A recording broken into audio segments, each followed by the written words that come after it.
Okay, Shabbat Shalom. Shabbat Shalom. Did y'all have a nice drive over this morning? Yes. Weather was nice? Yes. But don't ask Carl because I drove. Oh. He had a nice ride. Yes, I told him just go to sleep. He was white knuckling on the dash.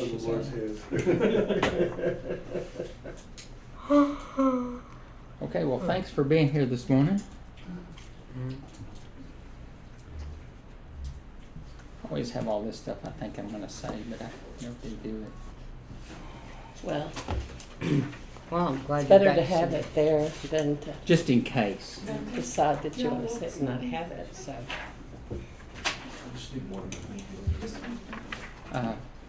My old partner, we'd be working on stuff, and he was going to update a file or something, and so he would make a copy of the file, and he would just put JIC on the end of the file name.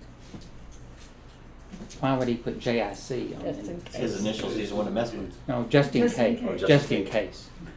He messed up. But in reality, it's when you mess up, it should be. Oh, Should Go be with with the You mean, W he, instead. you mean he knew Justin as well? Right, Just in case? just in case. Yeah. He knew just in case as well? Well, just in case I forget, let's go ahead and say the blessing this morning. All looking right. at your picture there. Do what? I was just looking at your picture. Yeah, these are the words. I don't know if It y'all just knew came that. up. No. These are the words, right? Devarim. Devarim. Okay, join me. Blessed are you, Lord our God, King of the universe, who has sanctified us in his commandments and commanded us to engross ourselves in the words of the Torah. Come on in. We'll wait on you till you get in here. Good morning. We're nice that way. Very late. We already, Only because she said so. only because you won't put the words up there, so. Okay. And in Hebrew, Baruch atah Adonai Eloheinu melech haolam asher kedeshanu b'mitzvotav v'tzavanu le'asok b'divrei Torah. Okay.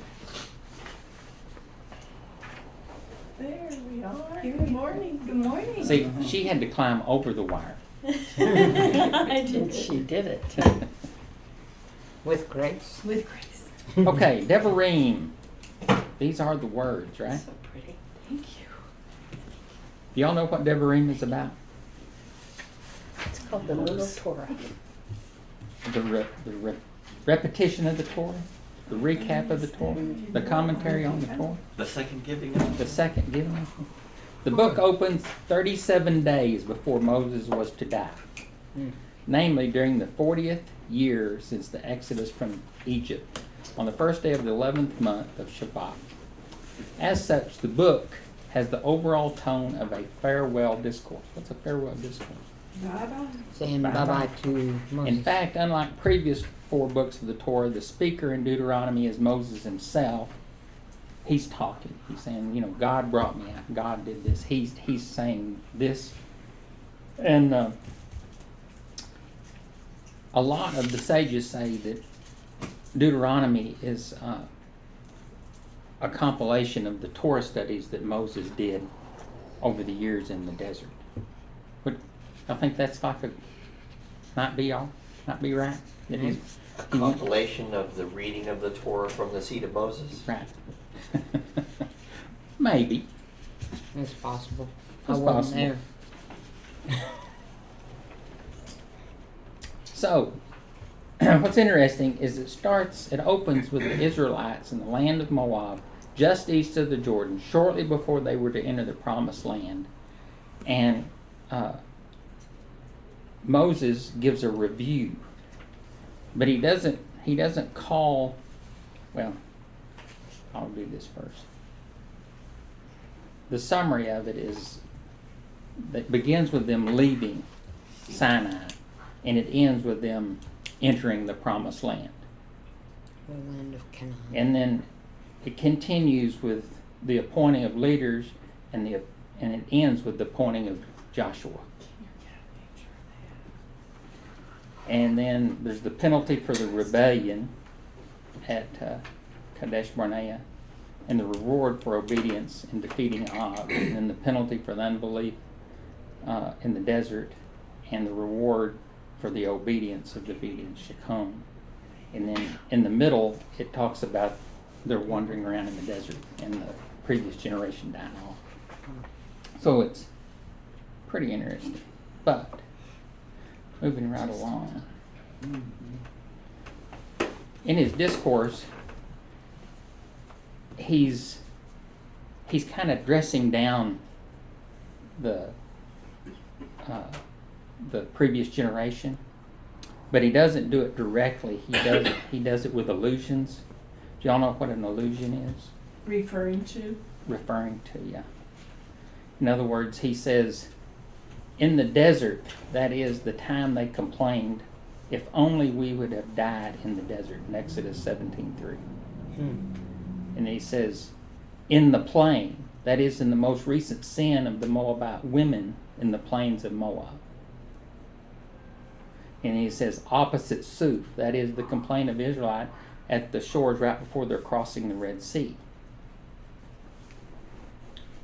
And then he says, Paran, that is the sin of the spies who were dispatched to Paran and came back with a bad report. And then he says, Tophel and Lavan, that's libel and white, that is their libeling of the manna. In other words, they talk about, all you've given us to eat. Not that it fell from heaven and you didn't have to plant wheat and harvest it and grind it and all the stuff you have to do to have wheat. Manna, and we're loathed. Anyway, and then Hazarot, that is Korach's mutiny against Moses took place. That's what they named it. And Dezavav, too much gold, the sin of the golden calf. So he goes back and he alludes to these things, but he doesn't address them directly. But do you think that they got the allusion? Do you think that that would be a manner of saying what happened and not because this would have been their father? Right. These are the children he's talking to that's about to go in, so Right. he wouldn't have been doing Lashon Hara. He said, this is what happened. Right. Instead of going, all your You dads did. is junk. Well, but the thing about it is the first thing he does after this is that he blesses them. It's kind of like this. He spends all his time doing correction. Saying you did this, you did that. But then he comes and he says, may the Lord your God, your fathers increase your numbers 1,000-fold and bless you as he promised you. In other words, he wants them to be blessed. But in other words, he starts out by saying, remember all these things and don't do them again, so you will be blessed. There she is. Did we get started early today? Is that... That was me. I shouldn't do that. I'm sorry. We thought we was no gas in the kitchen and we kind of looking at the Oh. Trying to locate. We're glad you're here. I'm glad you got to see me today.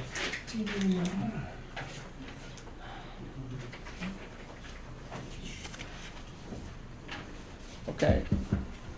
So the first aliyah is 1 through 11. These are the words of Moses, spoke to all Israel beyond the Jordan, in the wilderness, in the Arabah, opposite Suf, between Paran and Tophel, Lavan, Hazarot, and Dezavah. It is 11 days' journey from Horeb by the way of Mount Seir to Kadesh Barnea. In the 40th year, on the first day of the 11th month, Moses spoke to the people of Israel according to all that Yahweh had given him in commandments to them. After he had defeated Shechem, and king of Amorites, who lived in Heshbon, and Og, the king of Bashan, who lived in Ashtaroth, and in Edrei, beyond the Jordan, in the land of Moab, Moses undertook to explain this law, saying, Yahweh our God said to us at Horeb, you have strayed long enough in this mountain. Turn and take your journey and go to the hill country of the Amorites and to all their neighbors in the Arabah, in the hill country and in the lowland and in the Negev and by the seacoast, the land of the Canaanites and Lebanon, as far as the great river, the river Euphrates. See, I have set the land before you. Go in and take possession of the land Yahweh swore to your fathers, to Abraham, to Isaac, and to Jacob, to give to them and to their offspring after them. At that time I said to you, I am not able to bear you by myself. Yahweh your God has multiplied you, and behold, you are today as numerous as the stars of heaven.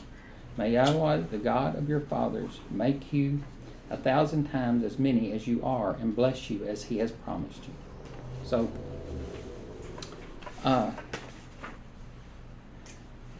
we have Devarim and Deuteronomy. And Devarim means these are the words. These are the words. The context of the book is, I'm going to explain to you what's happened for the last 40 years, right? And what does Deuteronomy mean? Yeah.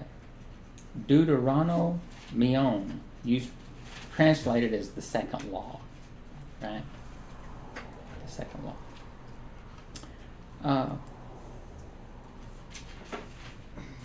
So who was Moses talking to when he said that? To all Israel? I think so. So would you suggest that he was talking to all 600,000 men, or was he talking to 2.5 million people? 2.5 million people, I would think. 600,000 men that were responsible for making sure the 2.5 million people were listening to what was going on. Yeah. No microphones. Yeah. See, I don't understand how they did it. If you go to Israel and you go up to Joshua's altar, it's in a valley, and Mount Ebal is over here, and Mount Gerizim is over here, and there's a valley coming through, and there's Nablus, what's Nablus?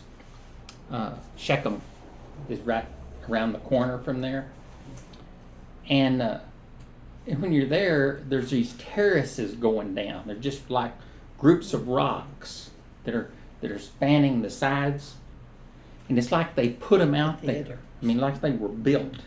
They didn't occur naturally, but it's kind of like a little amphitheater. And, it's kind of like you could all be out there and somebody could stand up at the front and talk.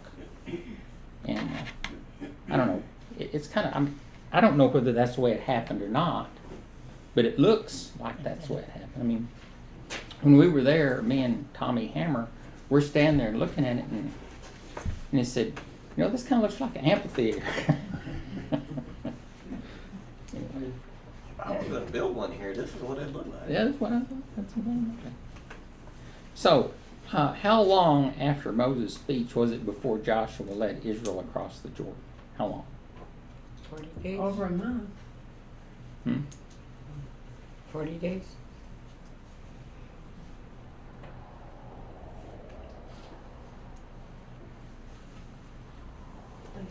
About over a month. Yeah, well, he died, and they had to wait 30 days. In other words, they did 30 days of mourning after he died. So it was 30 days, and then it was when they crossed over, they did Passover. When they crossed over the Jordan, right? So Isn't that what you're they did? saying how long altogether? Right. Well, it was 80 years from the time Moses was born until he led them out, and then it was another 40 years. So he's 120 years old. But it was about 2.5 months. In other words, it was a month for the morning after he died, and then it was 45 days later after Passover, right? Mm. So where did Moses deliver his speech? It says east of the Jordan in the Arabah. So he was north of the Dead Sea, called the Plains of Noah, and And then he gave them his rebuke, which we talked about earlier. I mean, he gave he gave all the places that he had told them where they had been and done the wrong thing. So, what is rebuke? It's supposed to be correction. Reproof? Sometimes. Rebuke. Is it like reproof? Well, it's kind of like a teacher telling you where you went wrong. Rebuke is like, this is what you did, but this is what you should do. Right. Okay? But if you tell somebody that they've done something wrong and you don't correct them, that's criticism.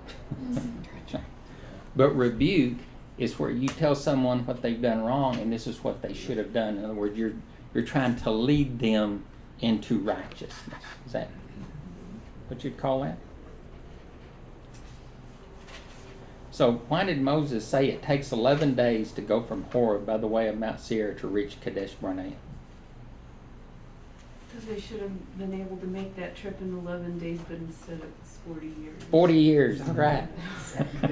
Just a little slow. That's right. It's 11 days to get over here. How long did it take us to get here? Oh, yeah. Okay. Now, who were the Amorites? Sons of Anak. The Amorites were the descendants of Noah's son Ham, the fourth son of Canaan. And what was to happen to the Amorites? Wipe them out. Right. They were supposed to be eliminated. So the Israelites devoted to destruction every city, including men, women, and children, of which two Amorite kings, Sihon and Og. Shakon and Og, who lived in Bashan. I'll go bush on. Which kind of helps out with Rahab later. Does it work out with it? Yeah. I think she heard We about heard that. what you did. What does the word Horeb mean?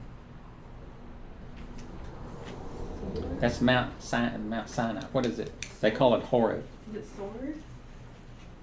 It's actually, it means dried up ruins or desolate place. So God took him to Horeb, the dried up mountain desolate place. So why would God do that? Why does he take you to a desolate place? Get your attention? Yeah. Yeah. In other words, you say, let's listen to him because maybe we can get out of here. Because when they got there, he gave them a fountain in the middle of nowhere, and then they would learn to trust him. Like, I will take care of it. That's I will right. take it. Well, supposedly they would trust him, but then we hear, oh, we should have died in Egypt.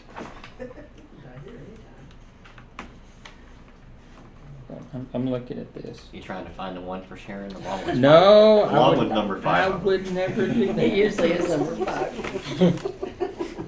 I would never do that. I would never pre-plan that strike. No. And if I was wise and sitting out there, I wouldn't even mention that. Okay, number 2. It's a short one.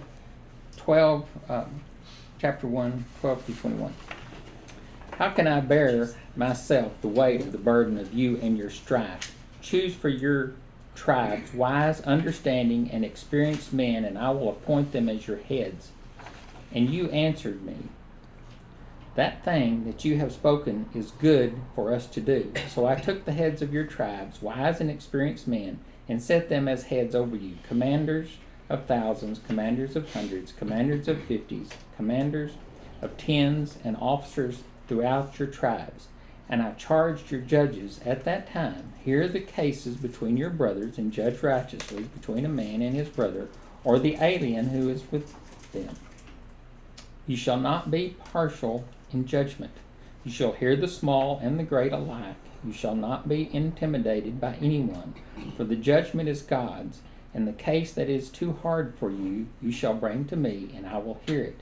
And I commanded you at that time all the things that you should do. Then we set out from Horeb and went through all the great and terrifying wilderness that you saw on the way to the hill country of the Amorites. And Yahweh, our God, commanded us. And we came to Kadesh Barnea, and I said to you, you have come to the hill country of the Amorites, which Yahweh our God is giving us. See, Yahweh your God has set the land before you. Go up and take possession of, as Yahweh the God of your fathers has told you. Do not fear or be dismayed. So, when Moses said that the people were a burden to him, what did he do? He struck the rock. No. He appointed judges. Who was it that advised him to appoint judges? Jethro, Yeah. his brother, was- his Who was, father-in-law. who was Jethro? His father-in-law. Where was he from? Midian. And what did God tell him to do to the Midianites? Wipe them out. Wipe them out. What was the blessing that Moses gave to Israel? That they would be 1,000 times more. Yes, 1,000 times more. That's a lot. Would that be 400 million or something like that? Too many zeros. Hmm? Too many zeros. Too many zeros, that's right. Keep up with all those. So, can you explain the role of the judges Moses appointed? What was the role of the judges? They were to judge the cases that came before them, to dissolve any disputes righteously. Yes. Order They- and chaos. They were to give righteous verdicts. Mm-hmm. Okay, they were supposed to be impartial. What do we call that in our country when we have a judge that doesn't give righteous verdicts? Unjust Just judge. about everybody right now. Supreme Court. Right. Well, you got that right. The president. Fall from grace. A fall These from days we grace? find that directly proportionate to appointed them. Right. Well, Or I was Every politician. I was meeting with an attorney one time. I can't remember the exact circumstances.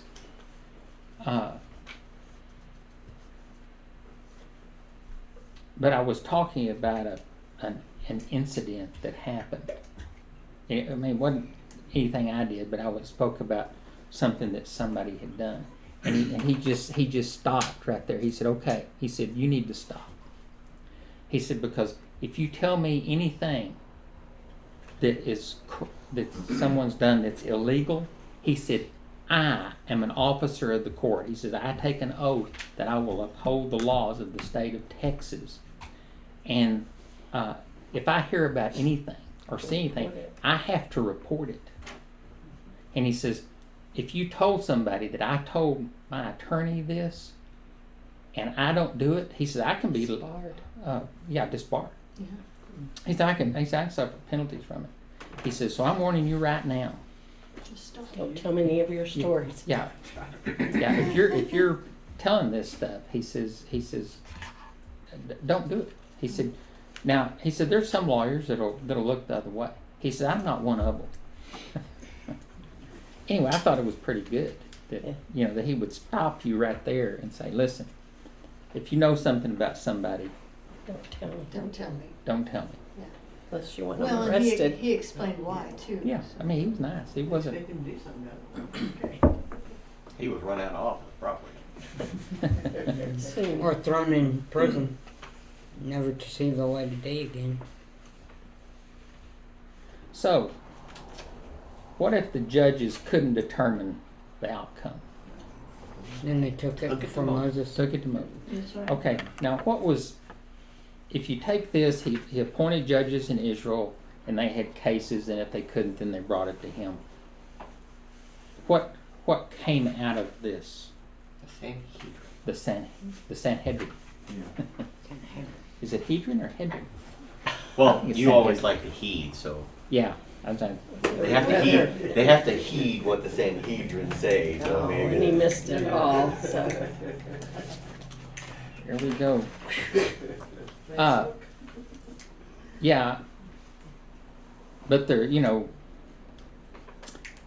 we look at things as that they just happened automatically. They did this, but there was a lot of things that occurred where God gave them general instructions, and they said, "How can we put this in force and make it happen? And how do we give it structure?" And that's the way all organizations evolve, and the successful ones have a better structure than the unsuccessful ones. If you don't have structure, you don't have an organization. Because organization means that you're organized. Delegate responsibility. Yeah. Okay. Moving right along. Deuteronomy 1:22-38. Then all of you came near me and said, "Let us send men before us, that they may explore the land for us, and bring us word again of the way by which we must go up, and the cities into which we shall come." The thing seemed good to me, and I took 12 men from you, 1 man from each tribe, and they turned and went up into the hill country, and came to the valley of Eshcol, and spied it out. And they took in their hands some of the fruit of the land, and brought it down to us, and brought us word again, and said, "It is a good land that Yahweh our God is giving us." But they're going to take our children.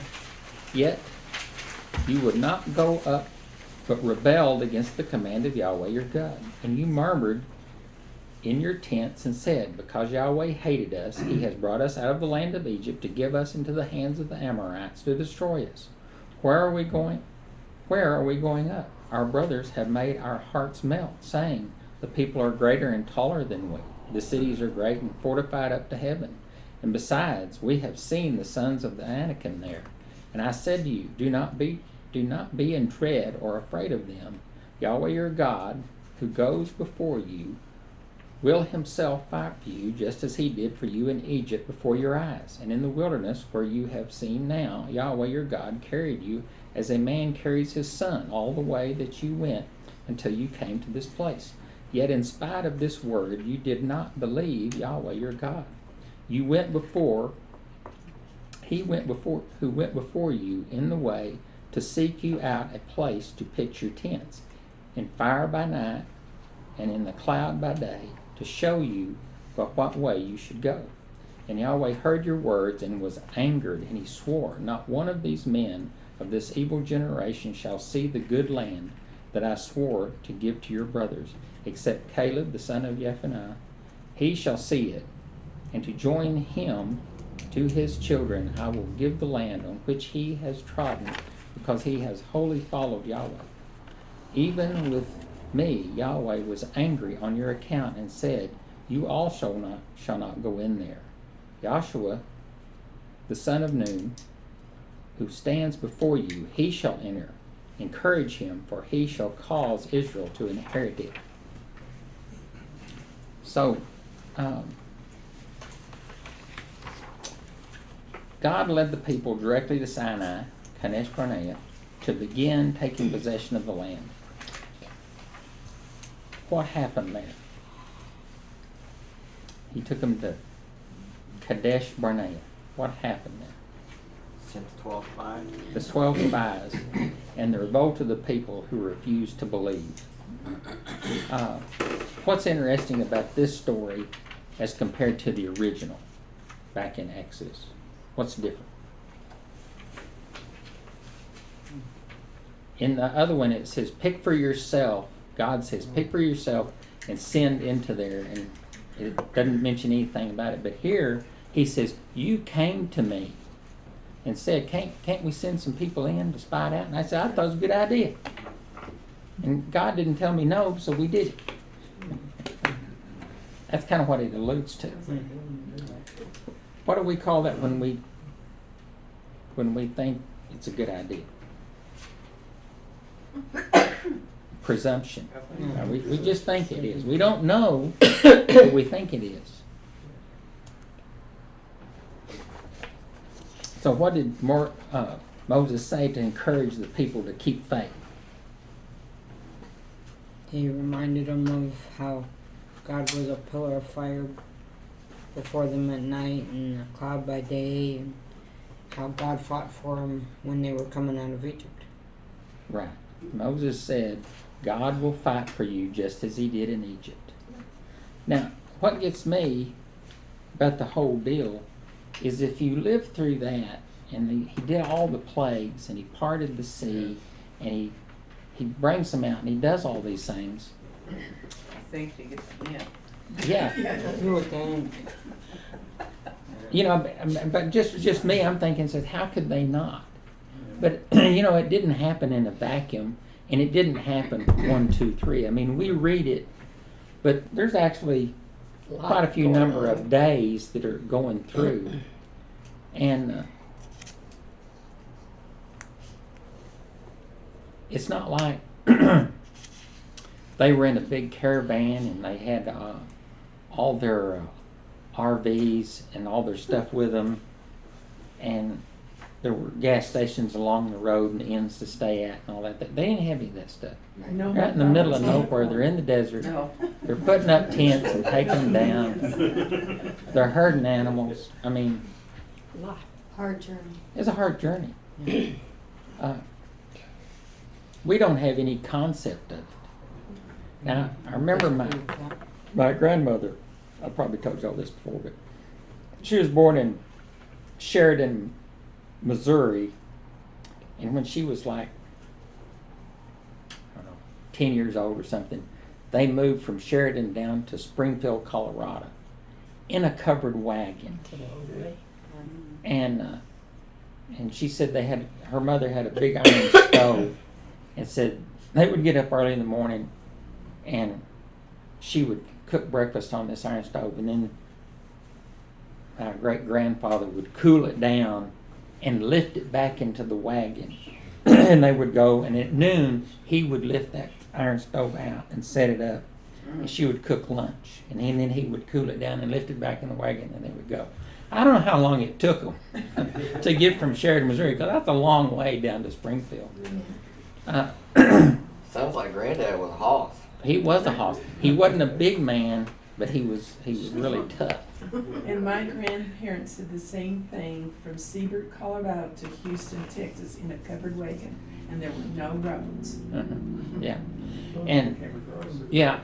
and people don't realize it, but the Texas Panhandle, well, all the way from here up to Canada, people didn't like crossing, Right.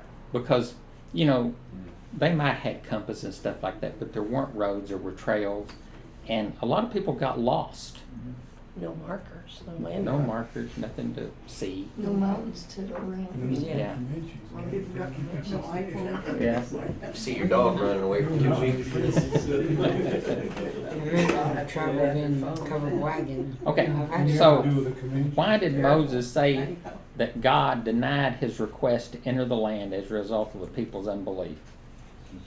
Because they made him angry. Got Yeah. man struck. Yeah. It's that old saying, you know, if at first you don't succeed, blame somebody.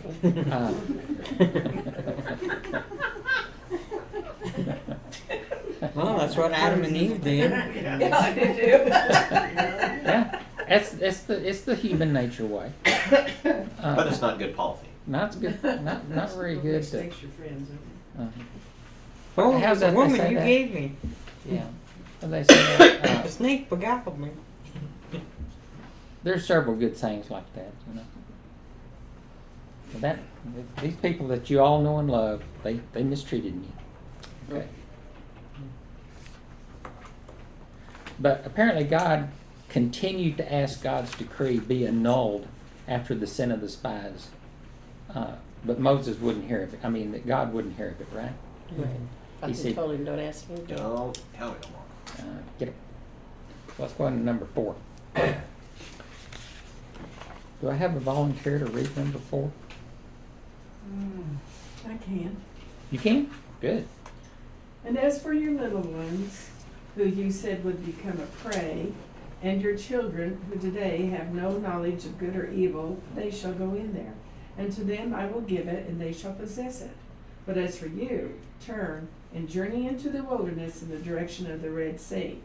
And then you answered me, we have sinned against Jehovah. We ourselves will go up and fight, just as Jehovah our God had commanded us. And every one of you fastened on his weapons of war and thought it easy to go up into the hill country. And Yehovah said unto me, Say to me, Do not go up or fight, for I am not in your midst, lest you be defeated before your enemies.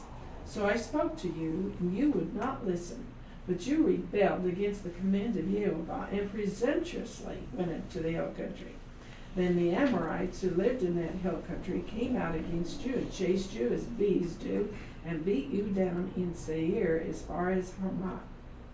And you returned and wept before Yehovah, but Yehovah would not listen to your voice, or give ear to you. So you remained at Kadesh many days, the days that you remained there. Then we turned and journeyed into the wilderness in the direction of the Red Sea, as Yehovah told me. And for many days we traveled around Mount Seir. Many days. So how long were the camped at Kadesh Barnea?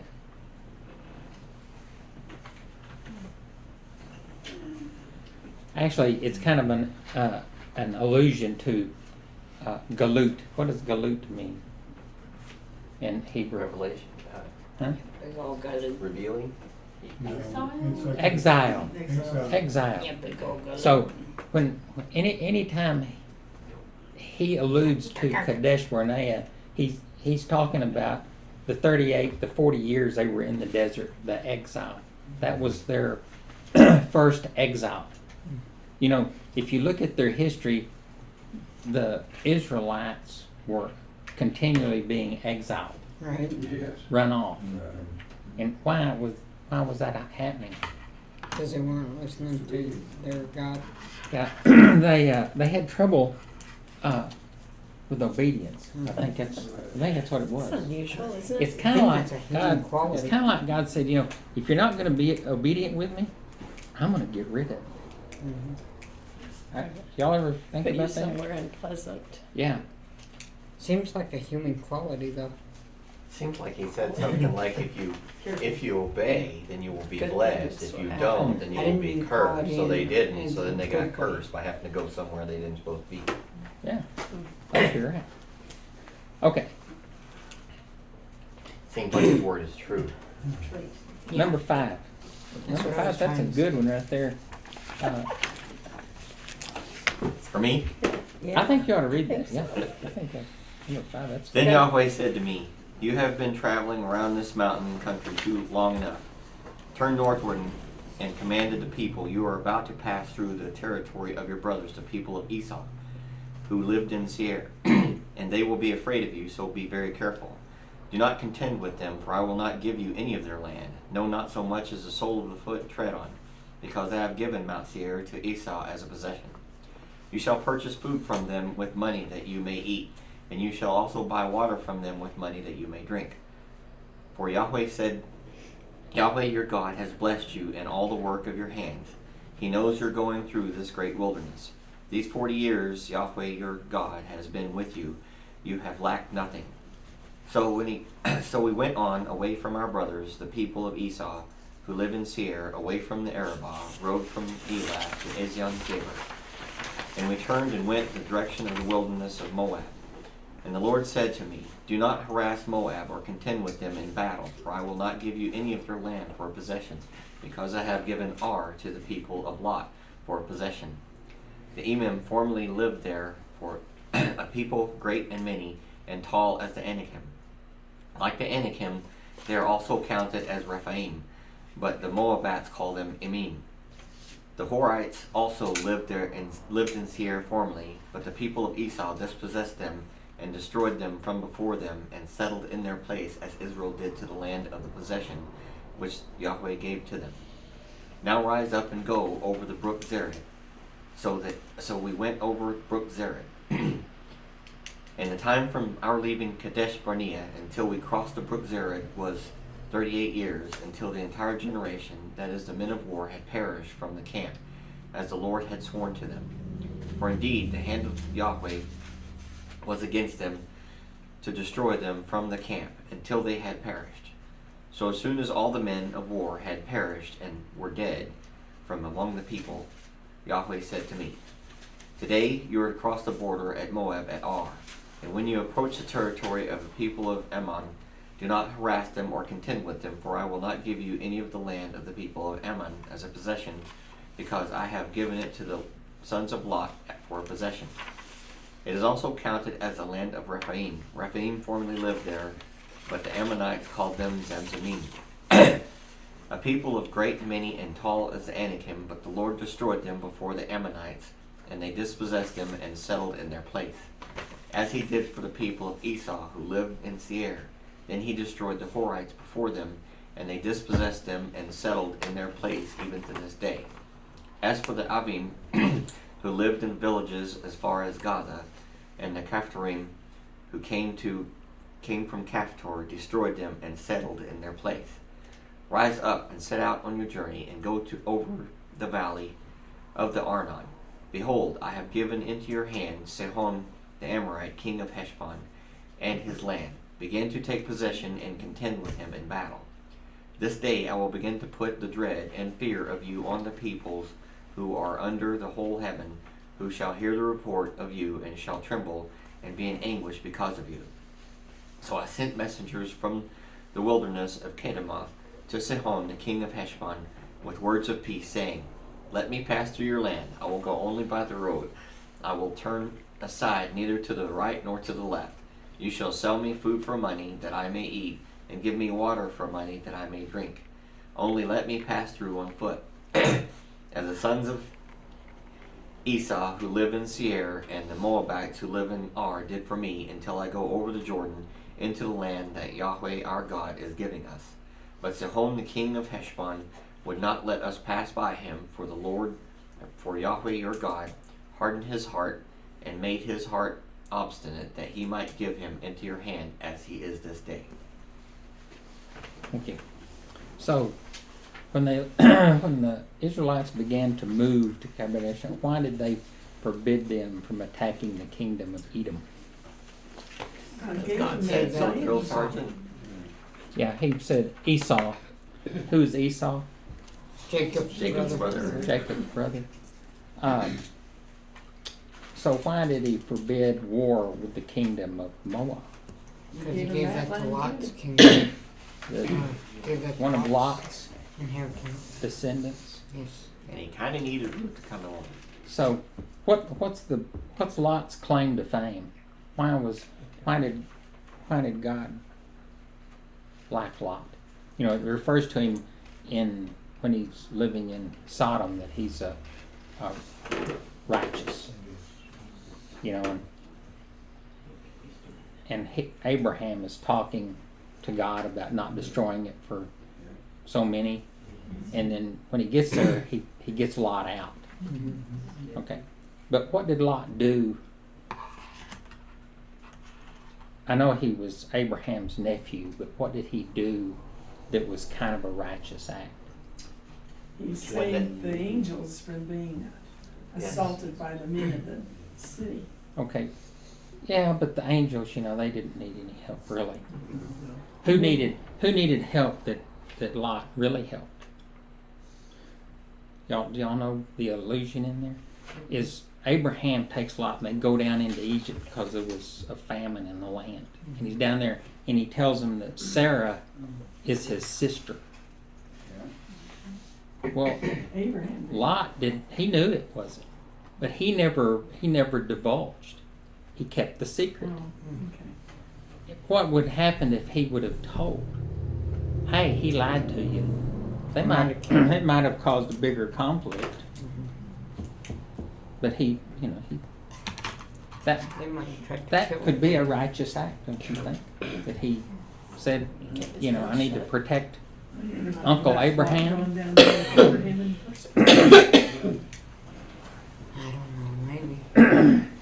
So, what is significant about the brook of Zered, where it mentions you have crossed over the brook of Zered? The key to it is it says, after 38 years, you cross the brook of Zered. So, it's kind of a demarcation. The previous generation is gone. You're getting to cross the brook. Okay. So, why did Moses offer terms? Last leg of the journey. Do what? The last leg of the journey. Okay, the last leg of the old journey for the new journey. Why did Moses offer terms of peace to Shechem when God instructed the Amorites to be removed from the land? What was your question?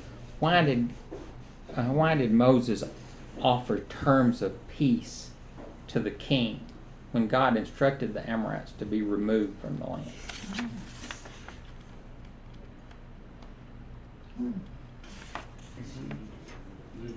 Knew he wasn't going to take it to get them to maybe let them come closer to more tactics. Well- Ahab, or not even, first son of Abraham. Yeah, first son of Abraham. Yeah. Well, it's kind of like this. He goes in and he offers terms.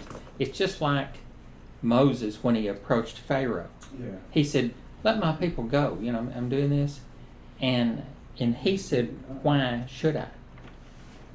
Well, Moses goes and says, "Hey, let me come through here." And what does it say about the king of Shechem? Hardened his heart. Harden his heart. Same terms that were used with Pharaoh. In other words, it says, give them a chance. They're not going to do it, and you're going to wipe them out. So it's the same thing. Choose your own. So Yeah, Moses was trying to But I be mean, a it's- peacemaker. You have a choice. you have a choice, Blessing or curse. but it's the way to do things. In other words, go in and say, "Hey, you see us here? We're coming through. You're going to be with us or against us?" And Shechem said, "I'm not with you." But what do those nations represent? You know, in the Amorites, we talked about their descendants of Ham, who were Canaan, his son, who was, how do you say it? Ham went in and to his mother, and that's where Canaan came from. And he was cursed. That's why Canaan was cursed by God, because it was a horrible relationship. So I don't know how to say what I'm trying to say. No matter how corrupt you are, God will give you a chance. It says he hardened his heart, but even Pharaoh He had a choice. had a choice. All right. So, what's the next, number 6? We're getting close. You can read number 6. I'm sure. Okay. And Yahweh said to me, Behold, I have begun to give Sihon and his land over to you. Begin to take possession, that you may occupy his land. Then Sihon came against us and all his people to battle at Jahaz. And Yahweh our God gave him over to us, and we defeated him and his sons and all his people. And we captured all his cities at that time and devoted to destruction every city, men, women, and children. We left no survivors. Only the livestock we took as spoil for ourselves, with the plunder of the cities that we captured. From Aurora, which is on the edge of the valley of the Arnon, and from the city that is in the valley, as far as Gilead, there was not a city too high for us. Yahweh our God gave all into our hands. Only to the land of the sons of Ammon you did not draw near, that is, to all the banks of the river Jabbok and the cities of the hill country, whatever Yahweh our Elohim had forbidden us. Then we turned and went on the way to Bashan, and Og, the king of Bashan, came out against us, he and all his people, to battle at Edrei. But Yahweh said to me, Do not fear him, for I have given him and all his people and his land into your hand. And you shall do to him as you did to Sihon, the king of the Amorites, who lived at Heshbon. So Yahweh our Elohim gave into our hand Og also, the king of Bashan, and all his people, and we struck him down until he had no survivor left. And we took all his cities at that time. There was not a city that we did not take from them. 60 cities, the whole region of Argob, the kingdom of Og in Bashan. All these were cities fortified with high walls, gates, and bars, besides many unwalled villages. And we devoted them to destruction, as we did to Sihon, the king of Heshbon, devoting to destruction every city, men, women, and children. But all the livestock and the spoil of the cities we took as our plunder. So we took the land at that time out of the hand of the 2 kings of the Amorites, who were beyond the Jordan, from the valley of the Arnon to Mount Hermon. The Sidonians call Hermon Sirion, while the Amorites call it Sinir. All the cities of the tableland, and all Gilead, and all Bashan, as far as Salcah and Edrei, cities of the kingdom of Og in Bashan. For only Og, the king of Bashan, was left of the remnant of the Rephaim. Behold, his bed was a bed of iron. Is it not in Rabbah of the Ammonites? 9 cubits was its length, and 4 cubits its breadth, according to the common cubit. When we took possession of this land at that time, I gave to the Reubenites and the Gadites the territory beginning at Auror, which is on the edge of the valley of the Arnon, and half the hill country of Gilead with its cities. The rest of Gilead and all Bashan, the kingdom of Og, that is, all the region of Argob, I gave to the half-tribe of Manasseh. All that portion of Bashan is called the land of Rephaim. Jair the Masonite took all the region of Argob, that is, Bashan, as far as the borders of the Geshurites and the Maacathites, and called the villages after his own name, Havoth Jair, as it is to this day. So what happened to Shechan's kingdom? Destroyed. Taken over. Yeah. That is, they were completely annihilated. Only the livestock and other spoils were kept. Yep. And who got Shechan? The Reubenites His land? and Gadites. Yeah, the Reuben and the Gadites. The Reubenites and the Gadites.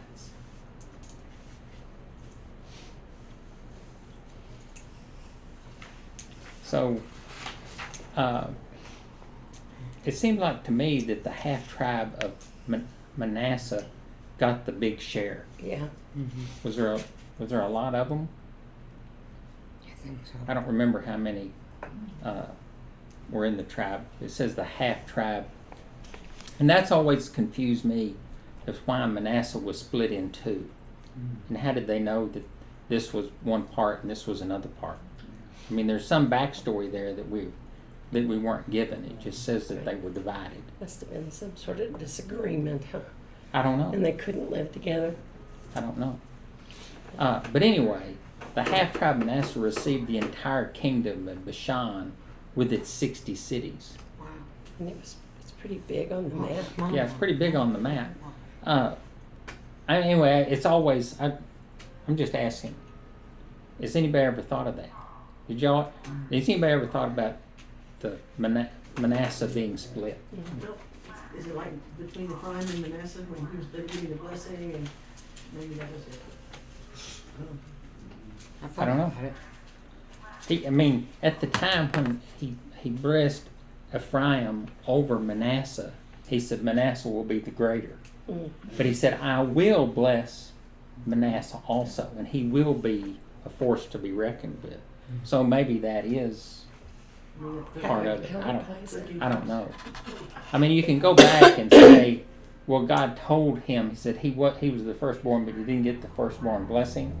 So, but it's kind of like Esau. He was the firstborn, but he didn't get the firstborn blessing. But he said, I've given him this land, ain't nobody taking it away from him. Yeah. So it could be that too. I don't know. I just thought it was interesting. Did anybody ever think when Manasseh and Ephraim were being blessed, that Ephraim was like, No, I don't think so. I Come thought on. about that. Let's do number 7, 3:15 through 22. To Machir I gave Gilead, and to the Reubenites and the Gadites I gave the territory of Gilead as far as the valley of the Arnon, with the middle of the valley as a border, as far as the river Jabbok, the border of the Ammonites. The Arabah also, with the Jordan as the border, from Kinnereth as far as the sea of the Arabah, the salt sea, under the slopes of Pisgah of the east, on the east. And I commanded you at that time, saying, Yahweh your God has given you this land to possess. All your men of valor shall cross over armed before your brothers, the people of Israel. Only your wives, your little ones, and your livestock, I know that you have much livestock, shall remain in the cities that I have given you, until Yahweh gives rest to your brothers as to you, and they also occupy the land that Yahweh your God gives them beyond the Jordan. Then each of you may return to his possession which I have given you. And I commanded Joshua at that time, your eyes have seen all that Yahweh your God has done to these 2 kings. So will Yahweh do to all the kingdoms in which you are crossing. You shall not fear them, for it is Yahweh your God who fights for you. So, what did Moses say to the people that settled east of the Jordan?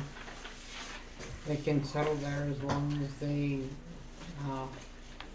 go and fight with their brothers. Yeah, he just said you have to go in with the military incursion. You have to fight with them, and you're leaving everybody back.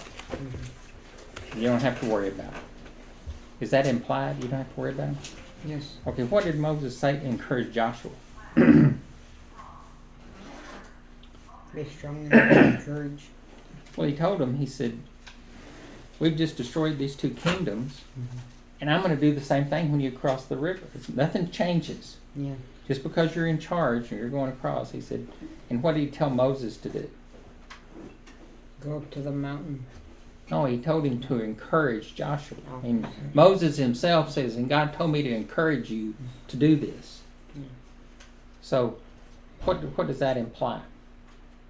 God was with Joshua just like he was with Moses. Responsibility of the leader Right. to the new leader. But, I mean, it's saying that Moses is not going, Yeah. but he's going with Joshua just like he was with Moses. That's what he said. In other words, it's kind of transferred the leadership. So, the familiar expression of the Torah, and the Lord spoke to Moses, is replaced by, these are the words that Moses spoke to all Israel. So, what significance is there to Moses retelling and saying this from his perspective, from his eyes? It's a confirmation. One of the biggest significant things that I see here is where he's making a point, where going back to the spies part, but he said the Lord will go before you. The Lord goes before you and shows you the way. And then, but they come back with a bad report. There's people saying that's not the way. You know, you can't do that. I think that that's kind of the same as, didn't Yeshua go before us? Did he not show us the way? Is there not people telling us don't live like he did? That's not how to do it. But that's not. He's showing the way. That's how to do it. Right. I think that's the same foreshadowing here. The Lord went before you to show you the way. Trust in him. Do as he does. Do as he says, and it will go well for you. Right. And that is specific. That's exactly the case, is that God is showing us the way, and Moses is getting to tell in his own words that God showed him the way, and that if they will keep following God, he will keep showing them the way. Yeah. And it's when we abandon God's ways, when we abandon his words, when we say that, well, that was for them, it's not for us, It's when we go off the track, because all God's word is for us, not against us. Amen. Okay? And there is no them, there is no they. There is one flock, one shepherd. One flock, one shepherd. That's right. And so we have Calvin that's going to say, Is it color? yes, it's all in color. Wow. And it says, you know, Hans, if it wasn't for you, I'd never have any fun at all. Don't mention it. I'm learning some good words this way. You know, these beats aren't bad. And they are certainly salubrious. Salubrious. So, We use every day. what does salubrious mean? Are y'all familiar with these words? No. You're not familiar? No. Well, salubrious means healthful. Oh. The salubrious mountain air and water. It's very salubrious. Okay. Synonyms for it are healthy, wholesome, conducive. And the antonym for it is unhealthy. It's Bad fine. for you. Unhealthy. Unhealthy. McDonald's. Anyway, McDonald's Yes. is not salubrious. okay, I picked this because but we're talking about the words. And a lot of times, you know, it's like Oscar used to say. He said, you know, we only understand the Bible from the standpoint of whoever translated it and how good a job they did. And everybody introduces some sort of bias when they're translating. Okay? So we have to be careful and go back and find out what the words say. It's our responsibility to understand the scripture and to seek things out and to look at it and find out what it really says, not what we want it to say. And a lot of people say, I want it to say this. And so since they want it to say that, that's what they tell everybody else so that it reinforces what they believe. And that's what the children of Israel, they didn't want to believe what God said. They believed the lie, not the truth. And that was their downfall. So, and it was their downfall throughout history, is because they forgot who was in charge. You can take And- them out of Egypt, but you can't take Egypt out of But, you know, that's the story of redemption, is that if we hold fast to Him, and, you know, when God comes in the form of the Redeemer, so that we can see and we have the person to cling to that says, I am the truth, the way, and the life, and He's the Word. And what Word was He? He was the Word from the beginning. Not the Word starting here, but the Word from the beginning. Yep. And so you can't forget all the words from the beginning and know who God is. So Exactly. let's leave it with it. We need to know the whole Word of God, not just the words that we want to know. We need to be salubrious in our reading of the Word, because that's healthy. I have to start using salubrious more. Yeah. Not like McDonald's, which is anti-salubrious. Okay. Would that be for our edification? Edification, that's right. We're edified. Next week, what is it? Bayet Canaan. And I pleaded. Y'all know what that's alluding to, don't you? Okay. Let's say the blessing really fast here. Blessed are you, Yahweh our God, King of the universe, who has given us Torah truth, Yeshua our Messiah, and life everlasting. Savior our lives. Blessed are you, Yahweh, giver of the Torah. And in Hebrew, Baruch atah Adonai Eloheinu, melech haolam, asher natan lanu Torah emet, Yeshua Meshikenu, Bekai Olam, Etah Betikenu, Baruch atah Adonai Notin HaTorah. Do I have the sound on? Of course. I was gonna get Paul's thunder. Paul's thunder. The thunder is. I like the thunder. No stealing Paul's thunder. Enter by the narrow gate, for the gate is wide and the way is easy that leads to destruction, and those who enter by it are many. For the gate is narrow and the way is hard that leads to life, and those who find it are few. Mm-hmm. I hope that we all find it. Amen. Okay. That's the plan. They have the law and prophets. Even Shabbat if somebody shalom. dies, they will not believe That's right. and resurrect. Dies and resurrects. Shabbat shalom. Shabbat shalom. Thank you, Paul. Your lesson was very good. Yes, thank It was very Made it salute. one more time. You didn't hear very much. I said it made it one more time. That's okay. It still was very salute. Salubrious. Like you expect that there's going to be an occasion